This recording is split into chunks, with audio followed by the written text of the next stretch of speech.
Vamos iniciar agora a entrevista com Laura Maria Coutinho. Laura Maria Coutinho é graduada em Comunicação Social, Audiovisual, Cinema, Rádio e Televisão pela Universidade de Brasília, mestre em Educação pela Universidade de Brasília, doutora em Educação, Conhecimento, Linguagem e Arte pela Universidade Estadual de Campinas, a Unicamp, professora associada atriz da Faculdade de Educação da Universidade de Brasília e atua na área de Educação, Cinema, Arte e Cultura. Laura, a Faculdade de Educação de Brasília tem um trabalho consolidado na pesquisa, extensão e formação de professores. Como que a formação com e para as linguagens audiovisuais compõe o espectro formativo desses estudantes e conte o processo histórico de construção da temática na Faculdade de Educação da UNB. Ok. A Faculdade de Educação da Universidade de Brasília, ela foi pioneira com relação ao uso das tecnologias. Então, antes do curso de pedagogia ser voltado apenas para o magistério, existia uma habilitação, dentre 4, que uma delas era tecnologia educacional. Então, aqui, nesse estúdio, nessa faculdade, a gente formava o tecnólogo educacional, que era aquela pessoa que, na área de educação, nas escolas, nos sistemas, ele iria trabalhar com as linguagens audiovisuais, com as tecnologias, com a informática, fazendo esse trabalho de inserir a tecnologia no âmbito da educação, principalmente trazendo as linguagens, né? Como que a linguagem audiovisual poderia dialogar com a formação de professores, com os alunos nas escolas, enfim, trazendo para o âmbito da pedagogia as novas tecnologias. Uma das experiências que foi consolidada nesse período, nesse processo, são os grupos de visionamento. Eu queria que você contasse um pouco dessa experiência dos grupos, como que eles funcionavam, enfim, qual era o objetivo dos grupos. Então, os grupos de visionamento, na verdade, eles foram se constituindo a partir da minha própria experiência em sala de aula, trazendo a linguagem cinematográfica para a educação. Por quê? Porque eu via que a sala de aula, além da gente levar a linguagem, ela tinha uma resposta muito grande. A gente conseguia, né, ampliar significativamente o sentido, o uso, as possibilidades, a potencialidade dessa linguagem quando a gente discutia junto. Então, o grupo de visionamento seria uma extensão da sala de aula, mas também a sala de aula potencialmente trabalhada com a linguagem audiovisual. Por quê? Porque toda vez que a gente vai ao cinema, né, uma coisa que a gente observa e eu vi ao longo dessas pesquisas durante muitos anos, que é o quê? O sentido do filme só se faz no fim, que é o que o Pasolini diz, né? E o sentido do filme para cada um só faz no fim quando você pergunta para alguém que está ao seu lado o que você achou do filme. Porque você vê um filme, seja ele qual for, quando a gente vê, quando a gente olha, né? Se a gente observar a nossa potencialidade, ela aumenta muito mais o nosso sentido quando a gente tem o sentido do outro. E aí sim que a gente tem o sentido do filme no fim. O que você achou? Porque o que você achou acrescenta e potencializa o que eu mesma achei. E isso a gente viu na sala de aula o tempo todo, durante todos esses anos que eu estive aqui na Faculdade de Educação desenvolvendo esse trabalho. Porque sobre isso ainda, acho que uma questão,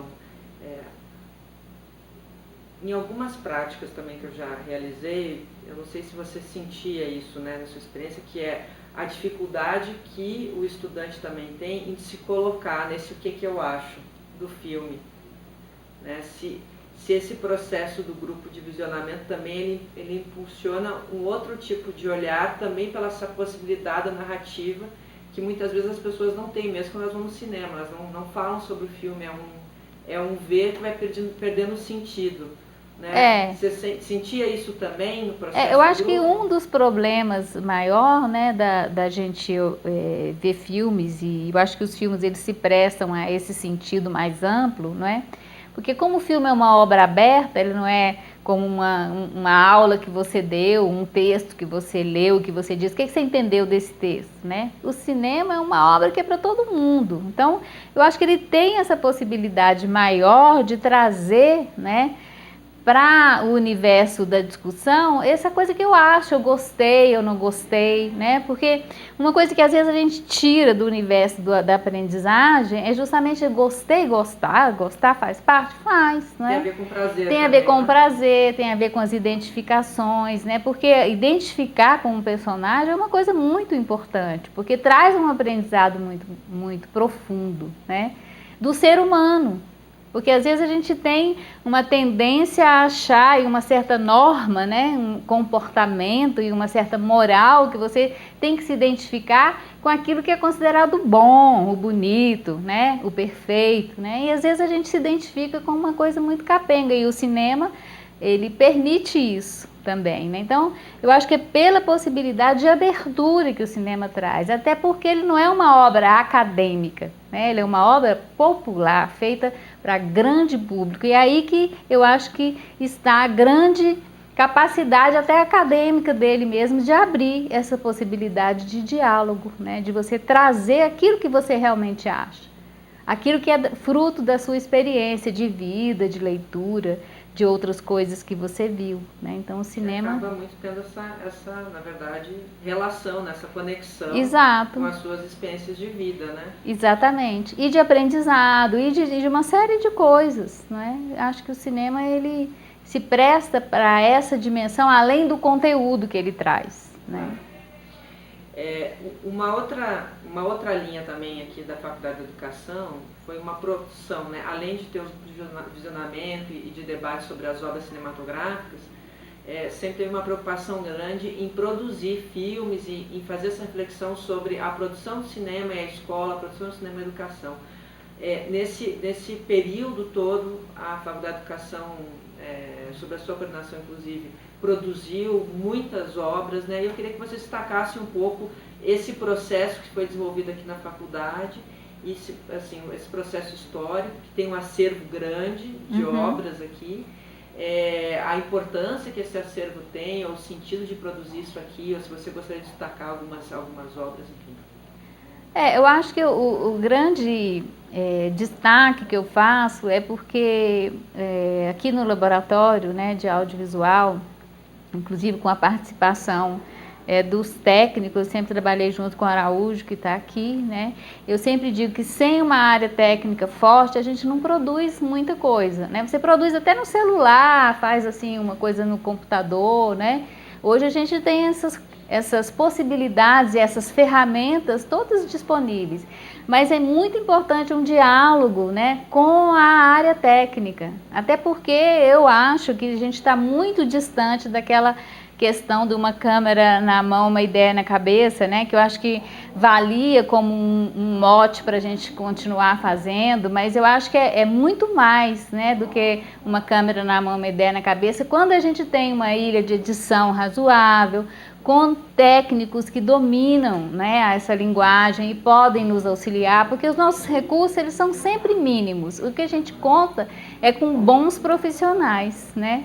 Agora, com relação ao material que a gente produziu aqui, aos vídeos e tudo mais, eu acho que o que marcou, né, o nosso trabalho aqui no Laboratório de Audiovisual é que a gente tinha um compromisso de partir da ideia e ao final a gente apresentava um produto. Nunca a gente teve a vontade de fazer uma obra-prima e nós nunca nos desafiamos a fazer obras-primas, mas a gente queria que a gente tivesse condição de partir de uma ideia, passar por todos os passos, a gente estabeleceu mais ou menos uns 10 passos, né, que ao final o último passo era apresentar. E às vezes, muitas vezes, né, o Araújo ficou aqui varando noite, porque tinha que apresentar. Então, esse compromisso com a apresentação é muito importante, porque muitos passos, eu vejo, né, a gente se perde ali, porque se a gente não tiver uma organização do tempo, é fácil a gente se perder no roteiro,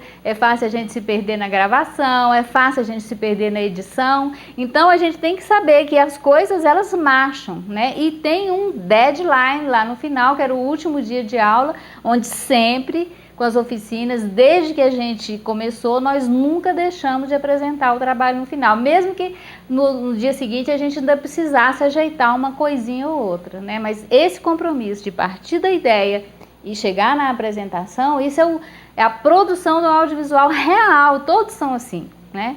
E se a gente for para uma televisão comercial, se você for para um trabalho profissional nessa área, às vezes o tempo que você tem para apresentar, ele é prioritário na qualidade até. Então, conjugar a qualidade e o tempo que a gente tem de realização, ele é fundamental e é um aprendizado muito grande, que a gente não pode se perder pelo caminho, né? E isso eu acho que foi, no processo, uma coisa importante. Agora, ao lado disso, a gente tem ótimos vídeos, né, que a gente produziu desde o início, né? Nós começamos com um vídeo muito interessante, que até hoje ele funciona para nós, que é o Tá Tudo Limpo, né? Foi a nossa primeira experiência com oficina de audiovisual e a disciplina nem se chamava oficina ainda. Era televisão e educação, vídeo educação, uma coisa assim. Mais ou menos quando é isso lá? Foi em 94, eu acho. Esse vídeo está aí, a gente apresenta ainda até hoje, né? E foi uma experiência muito interessante, que a gente partiu da ideia, não é? E a gente tinha todo mundo trabalhando nisso, né? A gente tinha um apoio dos técnicos. Eu falo que sem um laboratório forte a gente não produz, a gente dá noções de audiovisual, pode discutir e trazer elementos da linguagem, mas a gente não tem um produto se a gente não tiver um laboratório minimamente forte e responsável com o compromisso de realizar, né?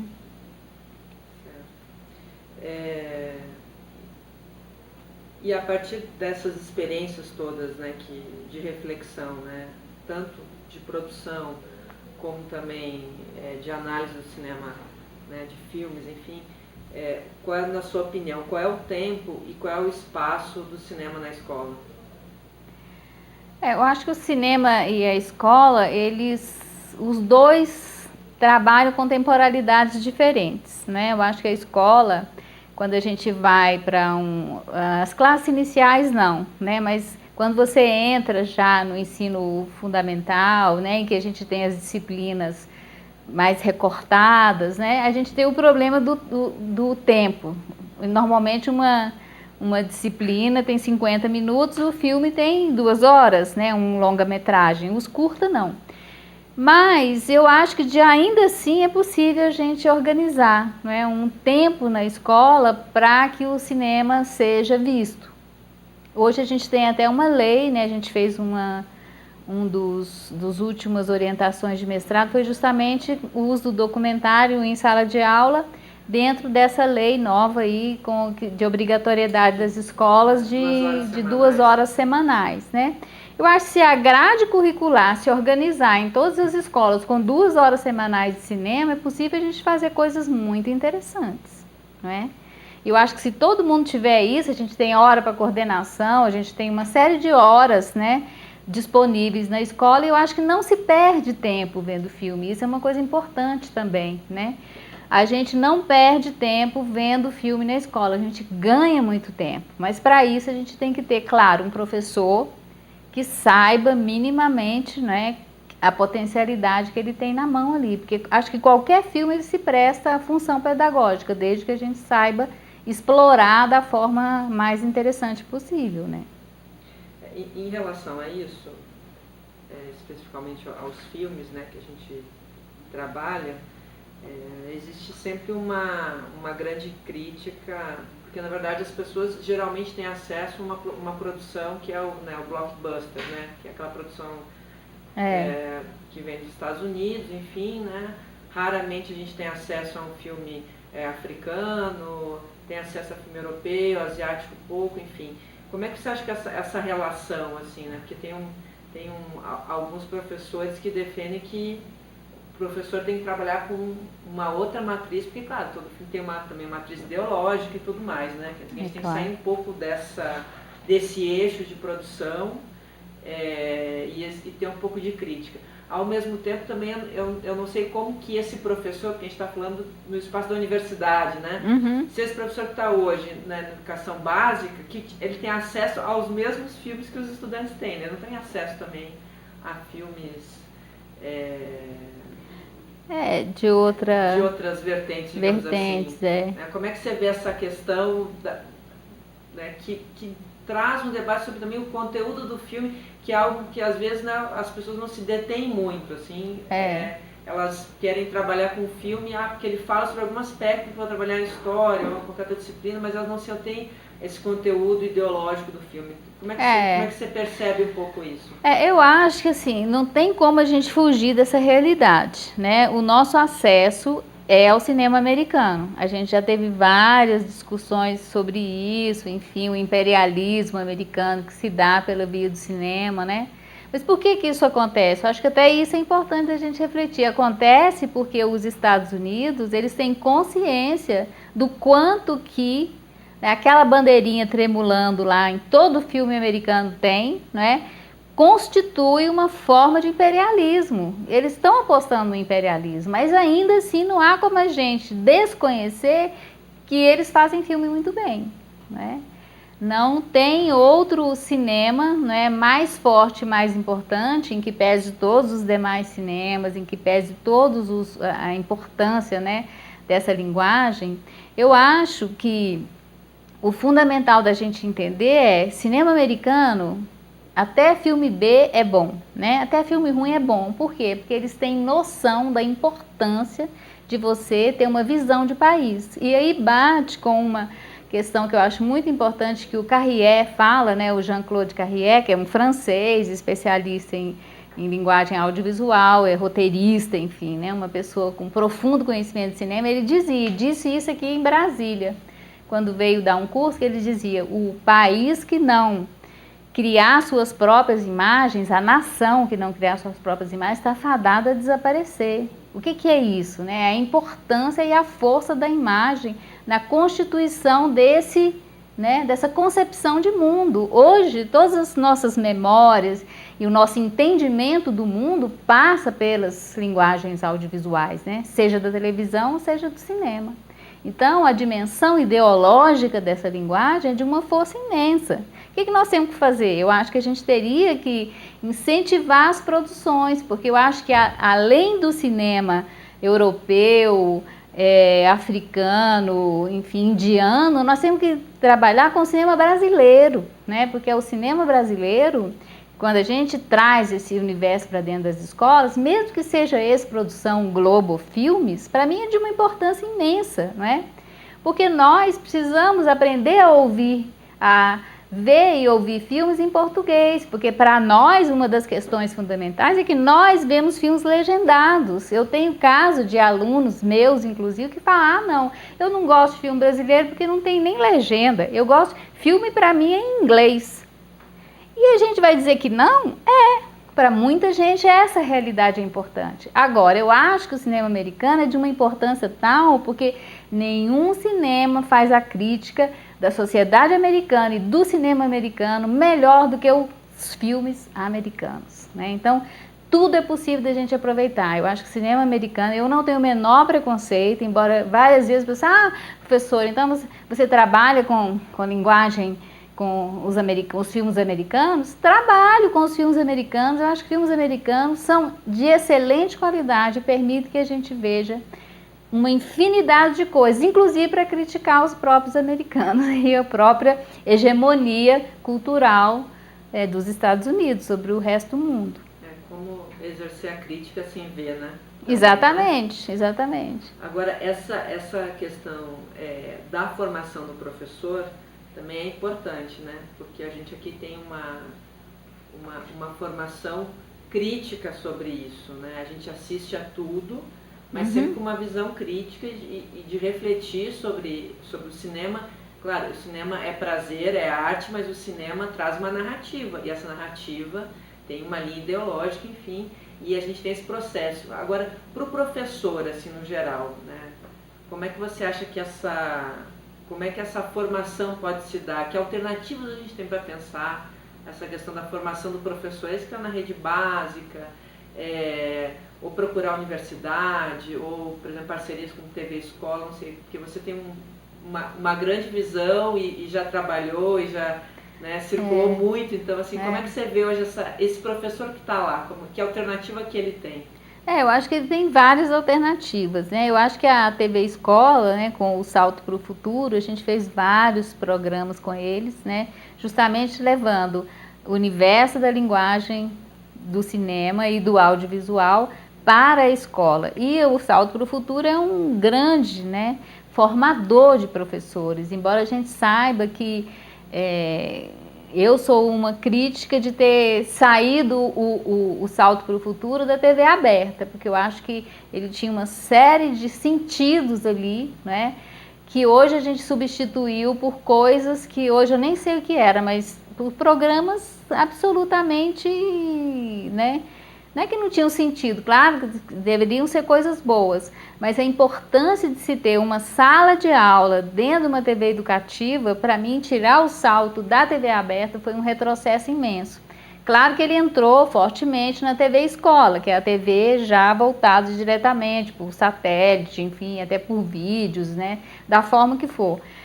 Mas eu acho que o salto para o futuro é uma experiência belíssima, não só para a linguagem audiovisual, mas o uso da linguagem audiovisual para trabalhar qualquer questão que seja, né? Então, eu acho que ele tem uma função muito grande. Mas, por outro lado, eu acho que uma das coisas importantes, e talvez essa lei venha também trazer para dentro da escola, é que o professor e a própria escola e os próprios programas, né, e o projeto político-pedagógico da escola considera o cinema como um lazer, como um momento em que ali o professor relaxa, o professor vai corrigir prova, vai fazer qualquer uma atividade, em vez de estar vendo o filme com os seus alunos, né? Porque esse aspecto, para mim, é o fundamental, é o próprio projeto político-pedagógico, não só de cada escola, mas do próprio sistema todo, né, enfim, que tem normativas, enfim, tem uma série os próprios, como é que chama aquilo, PCNs, né, que eu acho que é muito importante que se considere o espaço do cinema. Eu acho que essa lei que veio agora, ela veio recuperar isso. Né? Mas desde sempre, desde 1936, com a criação do Instituto Nacional do Cinema Educativo, o INCE, né, que a gente já tinha essa visão de juntar a educação com o cinema, com as possibilidades de discutir temas, né? Só Humberto Mauro fez mais de 300 títulos, né? E que se a gente tivesse, depois de Humberto Mauro, trazido outros cineastas de igual importância, que a gente teve tantos no Brasil, para também produzir para a educação, seguramente a gente teria 300 milhões de títulos, né, desde 36 para cá. Só que a gente não investe, né? A gente tem programas pequenos, assim, que depois, e agora o outro governo não toma conta, né? Por exemplo, o Salto para o Futuro fez 20 anos, é uma coisa, assim, inédita, né? Porque claro que saiu da TV aberta, mas enfim, não foi extinto, né? Por quê? Porque tem uma importância muito grande, vira um programa de Estado e não do governo de plantão que está aí, né? Então isso é uma coisa muito séria do ponto de vista da continuidade dos nossos programas e dos nossos projetos, né? Então isso é uma coisa grave, e não é só com o cinema, né? Com tudo, mas com o cinema isso é particularmente visível, né? E você acha que assistir, e aí, né, além dessa problemática, né, de assistir filmes e tal, além de assistir e debater os filmes, isso é suficiente para refletir sobre linguagem audiovisual em sala de aula? Não, eu acho que a gente precisa, assim, olhar filme com cuidado, né? Se a gente tivesse essas 2 horas nas escolas, né? Que as pessoas vissem, que os professores levassem seus alunos para ver junto e não aproveitar que meus alunos estão ali sossegados para eu ir fazer outra coisa, né? A gente já estaria, inclusive com o debate, despertando para as inúmeras possibilidades que essa linguagem oferece, né? Porque a gente tem várias coisas que a gente pode usar. Se a gente for pegar só os filmes que têm uma relação direta com a educação, a gente teria uma infinidade de horas para cumprir, né? E fora que não tem uma relação direta com as temáticas que estão dentro da escola, mas que trabalham essa dimensão da sensibilidade, né? Como que a gente vai ver filmes, o que isso transforma a nossa maneira de ver o mundo, né?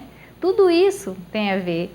E até para a gente ser mais crítico também e não ficar tão submisso, né, a essa hegemonia que a gente estava falando anteriormente do cinema americano. Porque se a gente aprender a ver, seguramente a gente jamais verá um filme americano da mesma maneira como víamos antes da gente aprender a pensar um pouquinho sobre essas dimensões da narrativa e da ideologia que elas trazem, né?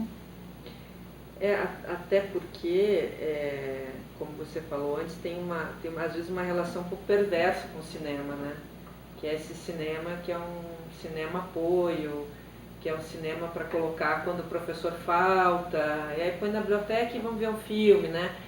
Ele também tem essa questão, né, de que a linguagem visual e o cinema também são considerados como formas de apoio ou ferramenta. Você concorda com isso? Você acha que o cinema, não com essa coisa, claro, de botar quando o professor não falta, você não concorda, claro, mas assim, essa visão, porque na verdade o que reflete isso? Reflete uma visão também que se tem do cinema só como muito instrumental, né? Você concorda com isso? Você acha que o cinema ele é uma ferramenta de apoio ao professor, ou ele deve ser encarado como uma linguagem, ou como outra forma de expressão, ou enfim, você acha que isso reduz muito, não reduz, é isso mesmo? Não, eu acho que ele pode ser perfeitamente as duas coisas, né? Eu acho que é muito bom se a gente puder lançar mão de uma ferramenta, de um apoio, de uma muleta para a gente escorar, porque todo mundo tem, né, suas falhas. E acho que não tem problema nenhum da gente usar até como ferramenta, né? Desde que a gente, daquela ferramenta, saiba extrair algumas coisas e não fique no mero, né, visionamento ali, sem um sentido. Porque eu acho que na escola o que a gente precisa ter, e cada vez mais, é formar sentidos, dar sentido, significar aquilo que a gente está fazendo, né? E muitas vezes a gente não sabe nada, mas também não é só a ver com, não tem só a ver com o filme que a gente está vendo, às vezes com a matéria também que a gente está assistindo, né? Aquilo não tem sentido nenhum. Então eu acho que falta uma significação na escola de uma maneira geral, né? Não é só nos filmes. Se a gente traz o filme como ferramenta, eu acho que ela é uma ferramenta, sim, pode ser, e de muito eficaz, né?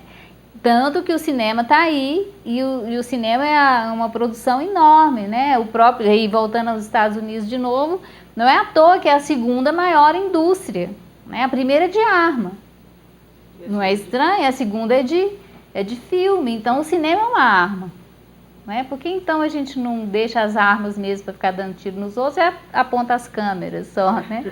Então, são coisas para a gente pensar, né? E a escola, eu acho que é o lugar propício para a gente refletir sobre essas dimensões, porque tudo é política, né? O cinema é a arte da política, da gente estar em relação às pessoas, né?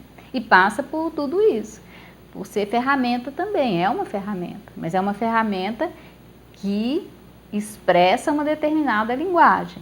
Não é uma linguagem que se faz. Para você fazer filme, você precisa de câmeras, né? Você precisa de projetores, você precisa de uma sala escura, que é muito bom, se a gente tiver, né?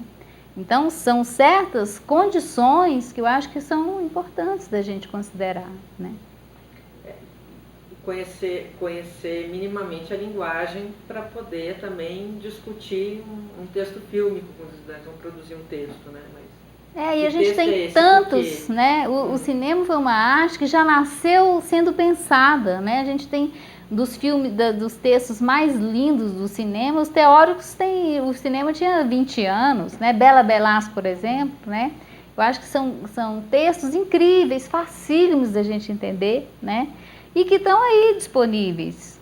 Se a gente fizesse minimamente uma seleção de alguns textos e entregasse quase como uma reflexão para o professor, que também não precisa de muita coisa, não precisa ler tudo da história do cinema. Umas coisas, né? Dar umas certas dicas, eu acho que com isso a gente já faria um trabalho nas escolas assim da maior importância, né? Que é isso que a gente faz aqui nas disciplinas, né? Você também recorta algumas coisas, traz para reflexão e daquilo ali algumas pessoas vão, né? Então eu sempre acho que é isso mesmo. Quando você está dando aula é isso. Você vê aqueles olhinhos que ficam, é isso mesmo, aí brilham, né? E vão em frente, vão construir coisas, vão fazer muitos trabalhos. Outros realmente não vão, mas eu acho que é isso mesmo. Agora, o cinema é para todos, né? E eu acho que isso aí que é o mais legal. Ele não é só da esfera da academia, da escola, das grades curriculares, né? Ele também pode estar, mas ele também está fora. E ele está fora muito fortemente. Eu acho que todos os nossos alunos hoje, que vivem em cidades, pelo menos, né? Veem filme, nem que seja só a tela quente, que a gente vive criticando também, né? Os filmes de tela quente, os blockbusters, né? Mas se a gente, né, olhar com cuidado para aquilo, a gente vai conseguir realmente ter coisas muito importantes. Eu estava olhando a última pesquisa brasileira de mídia, que saiu de 2015, e você tem um acesso universalizado no Brasil à TV. Então. Né? E a internet você tem a 49% já de acesso. Então, mesmo que na sua cidade, porque cinema é muito fechado ainda, né? O cinema tem uma concentração ainda nas grandes metrópoles. Mas mesmo que não tenha cinema na sua cidade, você tem acesso, né, aos filmes. Agora, você falando, eu lembrei assim, uma frase do Milton Jardim de Almeida, que a escola se nega a ser produtora de cultura, né? Acho que é um pouco isso também, né? Da escola tá naquele formato também hermético, clássico, e também não se perceber como alguém que possa experimentar, né? Esse debate da própria narrativa da linguagem visual, né? Da narrativa, dessa narrativa linear ou da não narrativa, que aí vai lá para o começo do cinema, né? Que eram aqueles filmes mais sensoriais, aquele filme mais próximo à experiência do circo, né? Exatamente. Filme de sensação, né? Que pega o universo do início da linguagem, né? Porque essa linguagem ela nasceu muito artesanal, né? Se a gente traz esse universo da lanterna mágica, enfim, né? De coisas muito da caixa preta, enfim, né? De você trabalhar com aquela câmera escura, faz coisas incríveis, né? E aí já revela o quê? Aquilo que é a potencial, né? Porque eu acho que o interessante é a gente ver que às vezes é uma coisa mínima que tem um potencial enorme se a gente acopla aquilo a outras tecnologias, outras formas, né?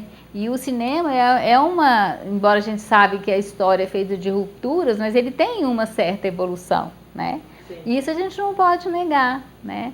Porque o cinema, ele parte realmente do universo da fotografia, né? E vem hoje com os suportes digitais, enfim, né? E claro que andou para trás e andou para frente, mas muitas coisas têm uma história, né? E recuperar essa história, inclusive às vezes até artesanalmente, né? É uma coisa muito legal do universo da escola. Porque você trabalha com a criatividade, com os desafios de fazer de uma outra forma, né? Então isso tudo eu acho que é possível a gente trabalhar no universo das escolas, né? E eu acho que o que nós fizemos aqui ao longo desse tempo foi experimentar coisas possíveis dentro das escolas, né? Uma das teses que foi do Zaldo, né, do Elisaldo Cavalcante, ele justamente fez o quê? Ele veio aqui, passou um tempo na nossa oficina, foi para a escola, teve o apoio aqui do Laboratório de Audiovisual, né? E realizou um vídeo muito interessante dentro da escola, né? Então, assim, a adesão que ele teve de professores, a adesão que ele teve de alunos foi imensa, mas é claro que a gente sabe que isso ainda é uma pesquisa. É possível? É possível, o que a pesquisa diz é isso. É possível. Agora, dar o segundo passo de transformar isso numa política pública, né?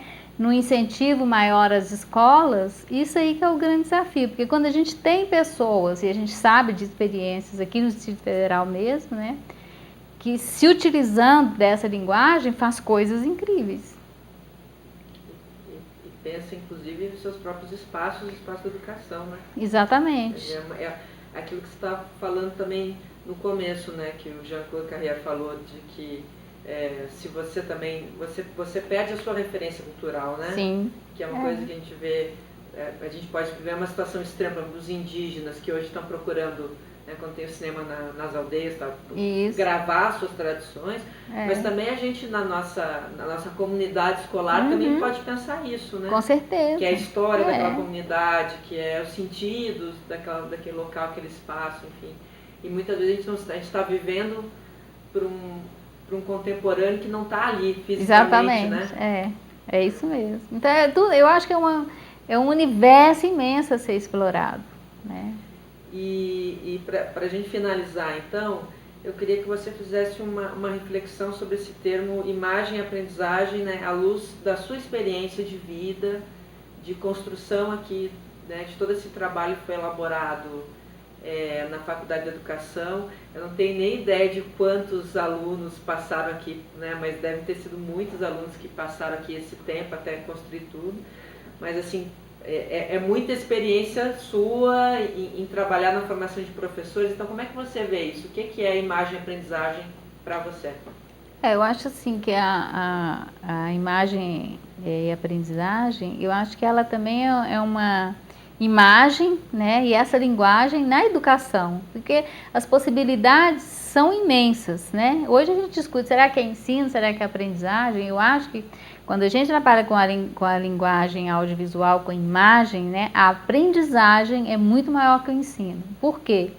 Porque a gente até dá algumas técnicas, mas o uso que você vai fazer, né, a sua criatividade, quando você detém essa linguagem, ela é muito maior. Então você aprende muito mais do que você ensina. Inclusive acho que a visão do fundamental do grupo de visionamento é exatamente essa, né, que é um professor que se propõe a ver junto com seus alunos. E quando você se propõe a ver juntos, você também se propõe a aprender.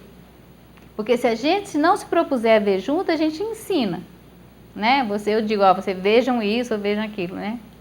Mas aí vamos ver, o que será que está todo mundo vendo mesmo, né? Claro que eu tenho a minha própria visão, mas com certeza eu aprendo quando eu ouço o que o outro também viu, né? E agora, a experiência da Faculdade de Educação com isso, eu acho que a Faculdade de Educação está fazendo 50 anos nesse próximo ano, né?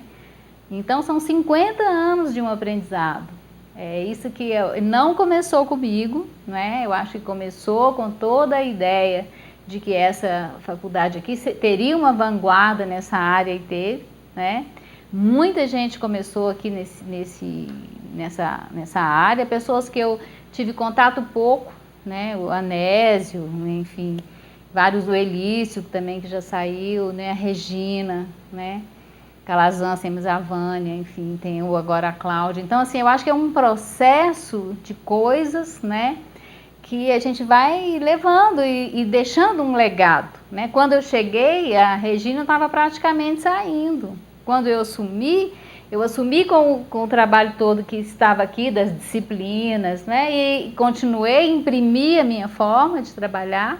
E agora outros virão também para trabalhar com essa linguagem e imprimir novas formas. Eu acho que o que é legal do nosso trabalho aqui, que é difícil de acabar com ele, porque ele existe, e existe fortemente. Então muitas vezes, o que vocês fazem lá no laboratório? Lá não faz nada, né?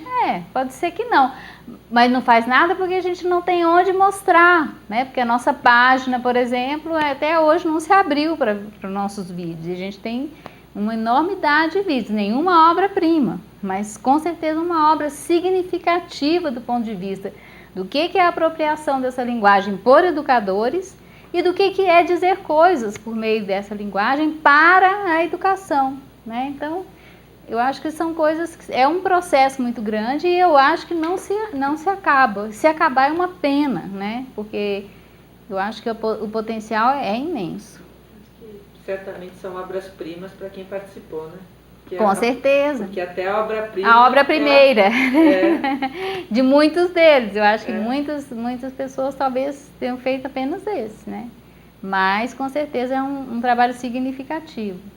Porque a gente teve esse cuidado de começar, desenvolver e terminar.